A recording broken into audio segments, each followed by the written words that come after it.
Décembre, c'est le mois du Black Friday, des catalogues de Noël, de la moustache, mais aussi et surtout pour les directions marketing, des bouclages budgétaires N+1.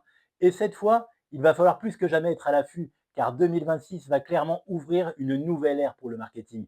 Le monde se fissure, l'IA bouscule nos repères, les coûts médias explosent et les consommateurs changent plus vite que jamais.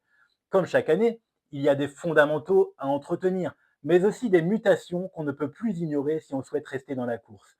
J'en profite donc pour lancer cette mini-série de 2 vidéos sur les grandes dynamiques à intégrer dans vos budgets 2026. Voici donc mon premier top 3 des tendances clés, plus un petit bonus perso à la fin. Premier point, le rôle de la marque redevient central. Dans un monde saturé de contenus de fake news et d'IA, la confiance redevient une monnaie rare et c'est exactement ce que construit une marque, un repère stable et crédible quand tout le reste bouge.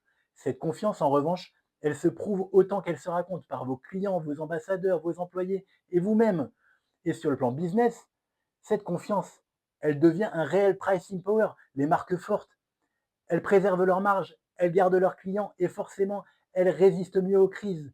Concrètement, ça veut dire que vous devez investir dans des actifs qui ne dépendent d'aucun algorithme, du contenu utile et cohérent et une satisfaction client irréprochable. Investir dans la marque, ce n'est pas juste du branding, c'est du capital et ça peut se faire pour des budgets très raisonnables. Maintenant, avoir une marque forte, c'est bien, mais être trouvé, c'est encore mieux. Les IA deviennent nos nouveaux moteurs de recherche qui ne listent plus seulement des liens, mais citent des sources. À ce stade, les volumes restent faibles, mais ils progressent à une vitesse encore jamais vue et cette progression va encore s'accélérer dans les semaines et mois à venir avec notamment la release de nouveaux navigateurs. Pour ceux qui ne connaissent pas encore, on parle ici de GEO pour Generative Engine Optimization. Et là encore, la preuve sociale joue un rôle. Les IA lisent tout, les articles, les forums, les avis, les citations presse, tout y passe.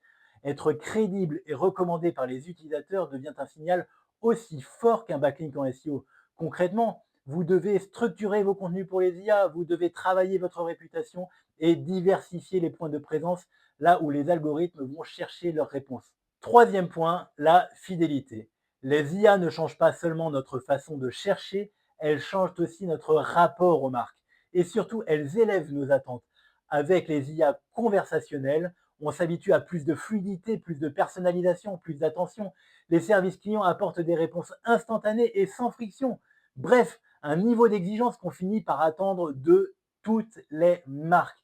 La fidélité de demain ne se construit plus avec des réductions uniquement, mais avec de la qualité de service, de la reconnaissance et de l'attention. Concrètement, si vous ne l'avez pas encore fait, investissez dans des outils d'IA conversationnels et repensez votre CRM pour toujours plus de personnalisation. Et pour finir, je vous avais promis un petit bonus qui me plaît beaucoup. ChatGPT est en train de devenir le nouvel App Store. On parle encore d'un écosystème émergent qui n'est toujours pas disponible en Europe, mais les premiers à y référencer leurs services prendront une vraie longueur d'avance. En 2008, ceux qui ont compris l'App Store ont bâti des licornes. En 2026, ce seront ceux qui comprendront ChatGPT. Alors, restez bien connectés aux news parce que ça va très vite. Testez, apprenez et explorez. Ce sera votre R&D marketing de demain. Voilà, j'espère que cette vidéo vous a plu. N'hésitez pas à me laisser un petit commentaire pour partager vos feedbacks et obtenir mon doc de travail pour cette vidéo. À bientôt!